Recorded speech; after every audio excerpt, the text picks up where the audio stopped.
kita coba lagi.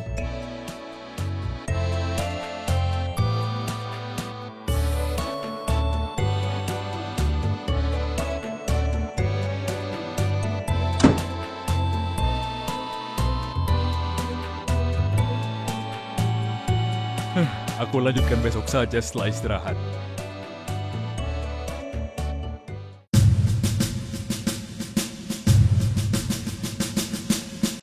Asri!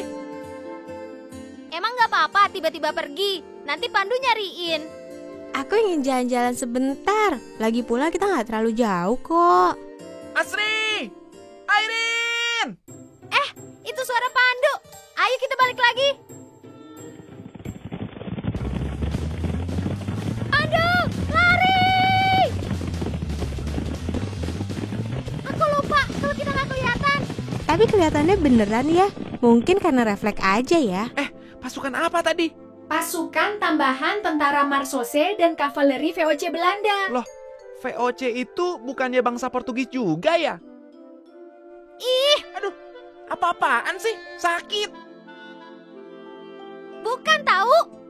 VOC adalah kongsi dagang Belanda yang ada di Hindia Timur. Oh,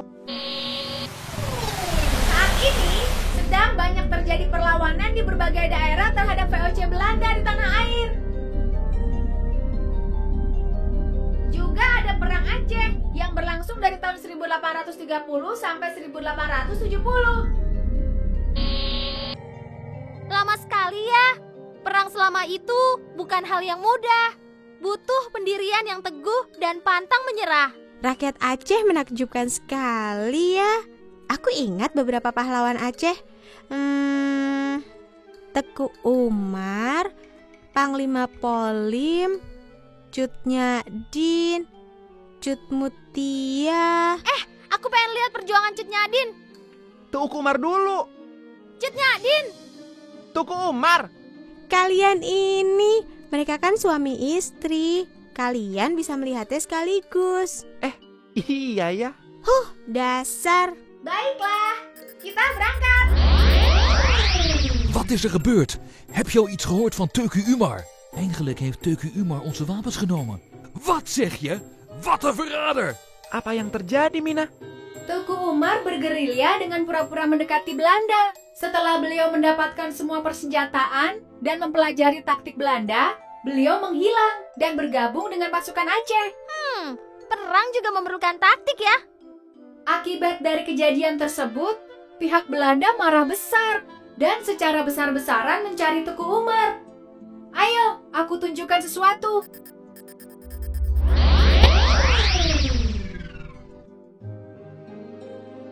Tuku Umar. Loh, Cut Nyadin mana? Ini adalah pasukan yang dipimpin Tuku Umar yang hendak menyerang Melabo.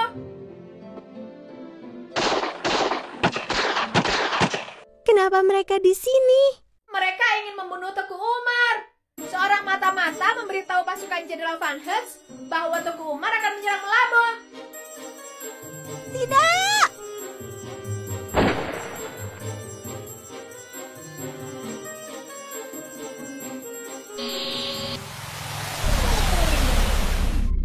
Cut Nyadin.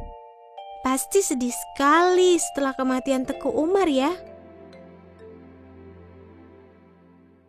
Setelah kematian Teku Umar, Cut Nyadin menggantikan suaminya dan memimpin pasukannya untuk berperang melawan Belanda. Teku Umar sudah tiada. Tapi bukan berarti perlawanan terhadap kaum imperialis itu berhenti. Saya akan meneruskan perjuangan ini. Saya tak akan rela tanah ini diambil oleh mereka. Saya akan pimpin kalian. Kita susun strategi perang selanjutnya. Selama 6 tahun, Cut Nyadin mengkoordinasikan serangan besar-besaran pada pasukan Belanda. Semua harta bendanya diberikan untuk kebutuhan perang. Serangan gerilya yang dilakukannya sangat mengganggu pihak Belanda. Jadi beliau sangat dicari. Tapi Belanda tidak pernah berhasil menemukannya.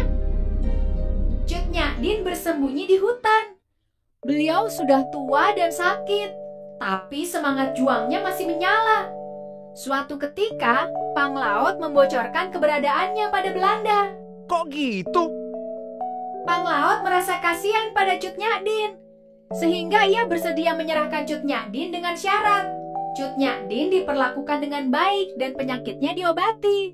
Apa beliau menyerah begitu aja? Tentu saja tidak. Beliau sangat marah pada Pang Laut.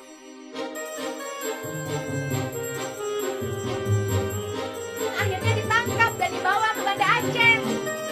Oh, tidak. Lalu, apakah beliau berhasil disembuhkan? Ya, beliau berhasil disembuhkan dan boleh menerima tamu. Syukurlah, Belanda ternyata menepati janjinya ya. Tidak juga, Airin. Pihak Belanda masih takut dengan Cut Nyadin. Jadi, Cut Nyadin diasingkan ke Sumedang, Jawa Barat. Terus, apa yang terjadi di Sumedang? Apa rakyat Sumedang tahu kalau beliau adalah pejuang Aceh? Mereka tidak tahu. Identitas Cut Nyadin ditutup rapat-rapat oleh Belanda. Apa yang dilakukan beliau di sana? Beliau mengajari anak-anak mengaji.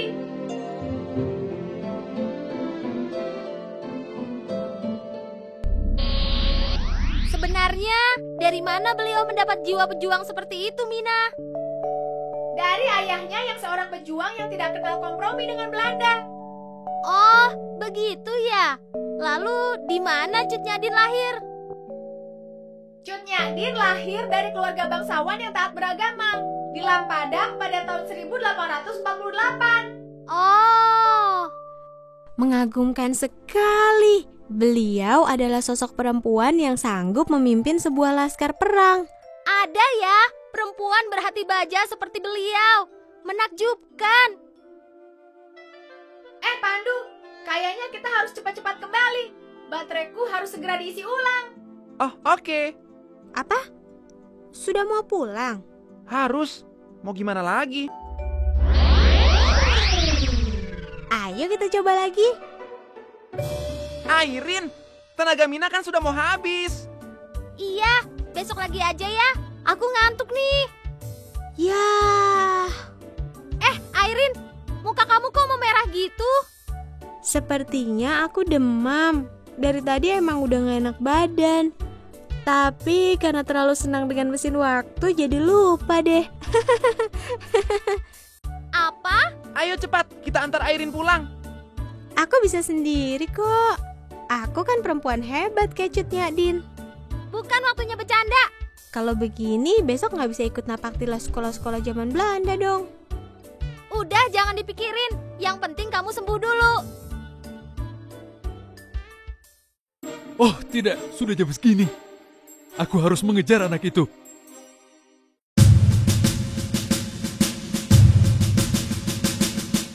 Nah, anak-anak, sekarang kita sampai di tempat yang bersejarah. Dulu, sekolah ini adalah Mulo.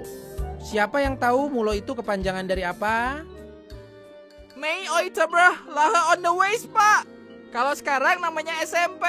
Betul, Lucky. Dulu sekolah ini untuk orang-orang pribumi keturunan bangsawan dan pegawai negeri. Emangnya kalau selain itu nggak bisa sekolah, Pak? Bisa, tapi di sekolah kelas 2 atau sekolah untuk golongan bawah.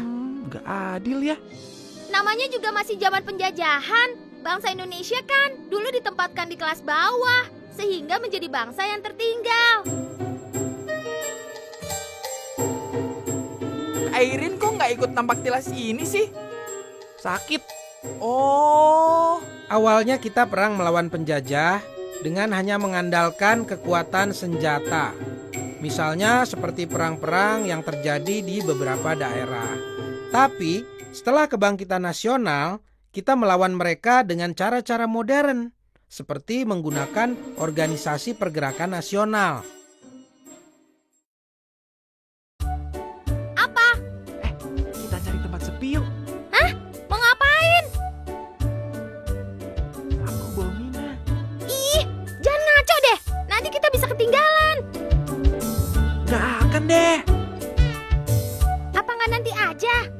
Aku penasaran. Pengen balik lagi ke masa kebangkitan nasional. Hai, hari ini mau jalan-jalan. Pandu, Asri? Iya dong. Bawa kita ke zaman kebangkitan nasional, Mina. Oke.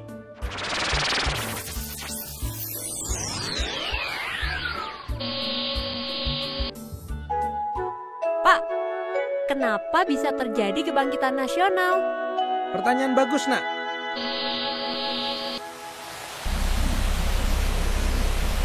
We moeten de dankbaarheid geven aan de jeugd en niet maken ze alleen als ontslaven. Deze systeem was goed gewerkt bij Engeland en ze blijft bloeien tot nu toe. Dus wat is uw idee in dit geval van Deventer? Ik denk dat we moeten een beetje ruimte te maken op het gebied van maatschappelijk welzijn. Bijvoorbeeld door het te verbeteren van de irrigatie om de landbouwproductie te verhogen. Geven advies over transmigratie voor het verminderen van de bevolkingsdichtheid op Java. En geven onderwijs voor de maatschappij van Indonesië. Juist. Ik ben het eens met jouw idee. Eigenlijk, ik voel me bedroefd door het lot van de inlanders. Ik wil ook een rechtvaardigheid. Orang itu Van Deventer. Benar sekali. Beliau terkenal dengan trias Van Deventernya, yaitu politik balas budi bagi bangsa Indonesia. Politik ini dikenal dengan sebutan politik etis. Oh, akibatnya pemuda-pemuda Indonesia saat itu mulai bisa belajar ya?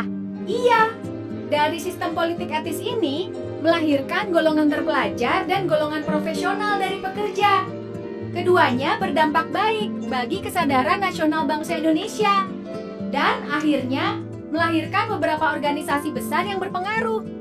Sekarang, ayo kita lihat Budi Utomo. Dr. Sutomo.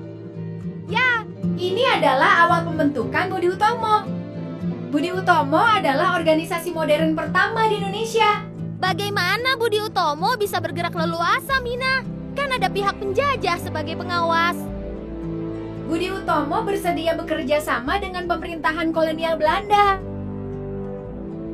Budi Utomo adalah organisasi pertama yang menjadi titik tolak kebangkitan nasional di Indonesia, yang menimbulkan munculnya organisasi-organisasi baru. Ayo kita lihat. Ini adalah kumpulan Sarekat Islam yang dulunya berdiri dengan nama Sarekat Dagang Islam. Sarekat Islam adalah organisasi masa pertama di Indonesia. Nah, yang ini adalah organisasi politik pertama di Indonesia, Indische Partai. Pendirinya adalah Dewes Dekker, Dr. Cipto Mangunkusumo, dan Ki Hajar Dewantoro. Mina, katanya ada organisasi pelajar yang menggunakan nama Indonesia untuk pertama kali ya? Namanya apa ya? Ya, ada. Namanya Perhimpunan Indonesia. Oh, Perhimpunan Indonesia. Ya, Perhimpunan Indonesia terus-menerus menyuarakan nama Indonesia sebagai identitas bangsa. Dan akhirnya mendapat sambutan hangat dari organisasi pergerakan di dalam negeri. Salah satunya adalah PNI, atau Partai Nasional Indonesia, yang ikut menggunakan dan menyebarluaskan kata Indonesia sebagai identitas kebangsaan. Lalu bagaimana dengan pergerakan yang dilakukan oleh kaum perempuan? Ayo kita lihat. Ini adalah Sekolah Keutamaan Istri milik Raden Dewi Sartika. Wah, sederhana, tapi tampak menyenangkan ya. Sekolah ini merupakan sekolah pertama perempuan se-Hindia Belanda. Kenapa Dewi Sartika ingin membuat sekolah khusus perempuan? Di antara teman-temannya, hanya beliau yang bisa membaca dan menulis. Dewi Sartika sering dimintai tolong untuk membacakan surat cinta teman-temannya. Kadang kalau isi surat cintanya adalah permintaan putus, Dewi Sartika mengarangnya menjadi surat pernyataan cinta. Temannya hanya tertawa dan tersenyum. Tapi saat itu Dewi Sartika menyadari bahwa ia harus melakukan sesuatu untuk kaumnya. Beliau memperjuangkan kaum perempuan. Semakin lama muridnya bertambah banyak. Ini menunjukkan banyaknya perempuan yang ingin sekolah. Di Sekolah Keutamaan Istri, para murid belajar menulis, membaca, membatik, menjahit, dan keterampilan khusus perempuan lainnya. Beliau sangat peduli pada lingkungannya ya, dan pantang menyerah demi mengangkat derajat kaumnya. Benar-benar perempuan yang hebat. Sekarang saya akan tunjukkan sesuatu pada kalian. Ayo. Ini di mana? Kita berada di Kongres Pemuda kedua, yang merupakan lanjutan dari Kongres Pemuda ke-1. Kongres ini dihadiri 750 anggota. Dalam kongres ini diikrarkan sumpah satu nusa, satu bangsa dan satu bahasa Indonesia. Lagu Indonesia Raya ditetapkan sebagai lagu kebangsaan Indonesia. Bendera merah putih ditetapkan sebagai bendera pusaka bangsa Indonesia. Dan semua organisasi pemuda dilebur menjadi Indonesia Muda.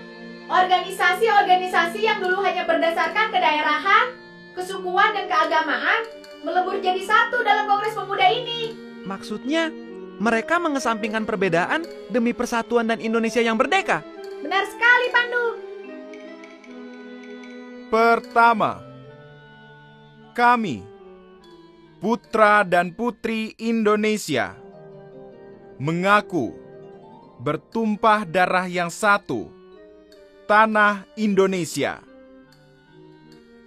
Kedua, kami, putra dan putri Indonesia, mengaku berbangsa yang satu, bangsa Indonesia.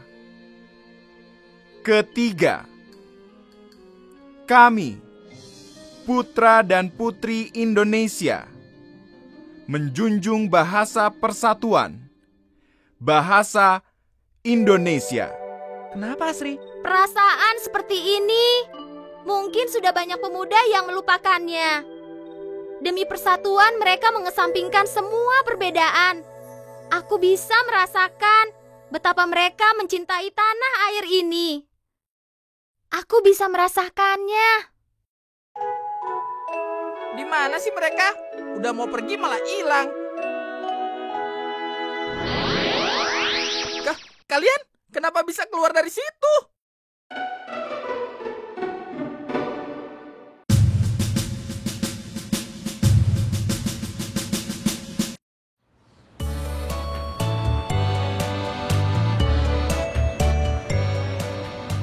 Jadi, lewat pintu itu kalian bisa ke masa lalu? Iya. Wah, keren banget.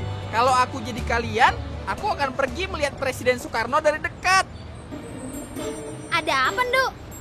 Kayaknya ada yang ngikutin kita dari tadi. Hah? Mana? Jangan dilihat. Aduh, sakit tahu. Maaf. Kok kita bisa diikutin, Nduk? Lari!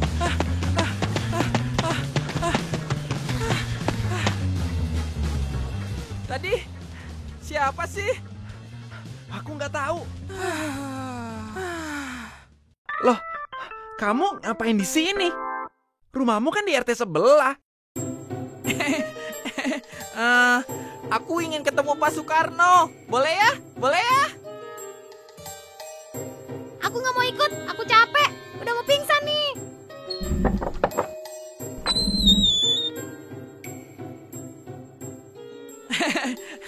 Boleh ya?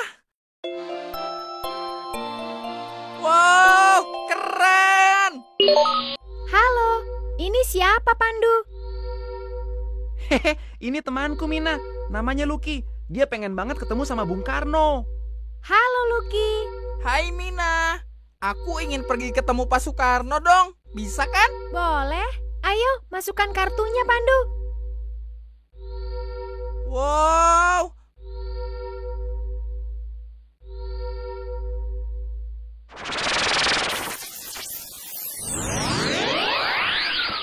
Wow.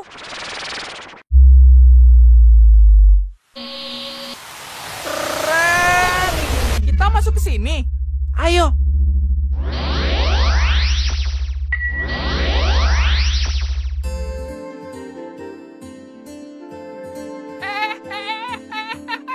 Kok munculnya di sini, Mina?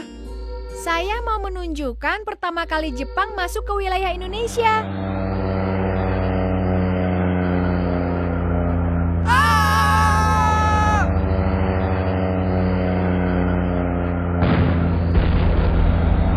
Mina, mereka ngebom apa sih?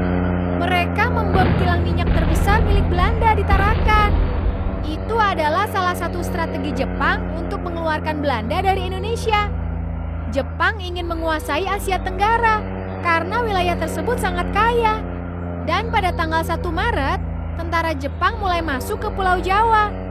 Kekejaman penjajahan Jepang mengakibatkan perlawanan di berbagai daerah. Bahkan organisasi bentukan Jepang juga melakukan perlawanan. Ayo, ada yang ingin saya perlihatkan? Negara! Kita sama sekali nggak bisa pegang apapun ya, Lu? Nggak bisa. Kita juga nggak bisa ngubah apapun di sini. Kedudukan Jepang dalam Perang Asia Timur Raya semakin terdesak. Jepang sudah hampir kalah di Asia Pasifik. Setelah itu, pemerintah Jepang menjanjikan kemerdekaan pada Indonesia. Sebuah lembaga dibentuk untuk menyiapkan persiapan kemerdekaan. Tapi setelah adanya bom atom di Nagasaki dan Hiroshima, golongan muda ingin golongan tua segera membacakan proklamasi kemerdekaan. Tampaknya hari sudah siang. Apa tidak sebaiknya Bung Karno keluar? Iya, benar sekali. Bagaimana ini? Baiklah, saya akan memanggil beliau. Lucky! Saya tidak akan membacakan proklamasi kalau Hatta tidak ada. Kalau Mas Muwardi tidak mau menunggu, silakan baca proklamasi itu sendiri. Bung Hatta datang! Wah, beliau memang mengagumkan. Saudara-saudara sekalian, saya telah meminta saudara hadir di sini untuk menyaksikan suatu peristiwa maha penting dalam sejarah bangsa kita. Berpuluh-puluh tahun bangsa kita, Indonesia, telah berjuang untuk kemerdekaan tanah air kita. Bahkan telah beratus-ratus tahun. Kenapa beliau kelihatan pucat? Karena beliau sebenarnya sedang demam. Apa? Hanya bangsa yang berani mengambil nasib dalam tangan sendiri akan dapat berdiri dengan kuatnya. Maka kami tadi malam telah mengadakan musyawarah dengan pemuka-pemuka dari seluruh Indonesia. Permusyawarahan itu seia sekata berpendapat bahwa sekaranglah saatnya menyatakan kemerdekaan kita. Saudara-saudara, dengan ini kami menyatakan kebulatan tekad. Dengarkanlah proklamasi kami. Proklamasi kami, bangsa Indonesia, dengan ini menyatakan kemerdekaan Indonesia. Hal-hal yang mengenai pemindahan kekuasaan dan lain-lain diselenggarakan dengan cara seksama dan dalam tempo yang sesingkat-singkatnya. Jakarta, hari 17 bulan 8 tahun 05, atas nama bangsa Indonesia, Soekarno-Hatta. Demikianlah saudara-saudara. Kita sekarang telah merdeka. Tidak ada satu ikatan lagi yang mengikat tanah air dan bangsa kita.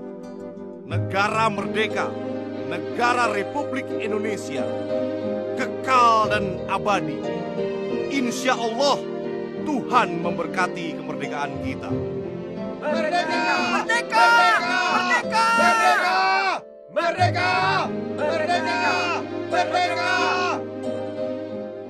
Ini di mana, Mina? Ini adalah suasana rapat PPKI pertama sejak kemerdekaan Indonesia. Di sini kita bisa melihat bagaimana para pemimpin kita saling membantu mewujudkan persatuan dan kesatuan bangsa. Gimana caranya, Mina? Kami merasa keberatan dengan kalimat sila pertama dalam Pancasila, yaitu ketuhanan dengan menjalankan syariat Islam bagi pemeluknya. Kalau sila pertama tetap seperti itu, lebih baik kami melepaskan diri dari Republik Indonesia. Lalu kalimat seperti apa yang kalian inginkan? Gantilah menjadi kalimat umum yang dapat diterima oleh semua pihak. Jangan hanya menonjolkan satu pihak saja. Indonesia itu majemuk. Bagaimana jika sila pertamanya kita singkat saja menjadi ketuhanan yang Maha Esa? Itu mencakup semua agama yang ada di Indonesia, bukan? Siapa sih orang yang tadi menyingkat sila pertama itu? Beliau adalah Mr. Kasman Singodimedjo, seorang tokoh politik senior yang menjadikan Islam sebagai dasar perjuangannya. Tapi demi persatuan dan kesatuan, Mr. Kasman berhasil mengajak tokoh-tokoh Muslim untuk mengubah sila pertama Pancasila menjadi lebih umum. Wow. Itulah para pemimpin kita. Mereka ikhlas untuk menempatkan kepentingan negara di atas kepentingan golongan. Mereka benar-benar berjiwa pemimpin. Kamu baik-baik aja, Lucky? Iya. Aku tadi cuma mikir, para pemimpin yang rela mengganti sila pertama Pancasila demi persatuan dan kesatuan Indonesia. Mereka mengorbankan segalanya demi kejayaan dan kemakmuran tanah airnya. Harusnya kita juga seperti itu kan? Supaya Indonesia bersatu dan tidak kalah dengan bangsa lain. Iya, demi persatuan dan kesatuan, mereka mengesampingkan kepentingan pribadi dan golongan.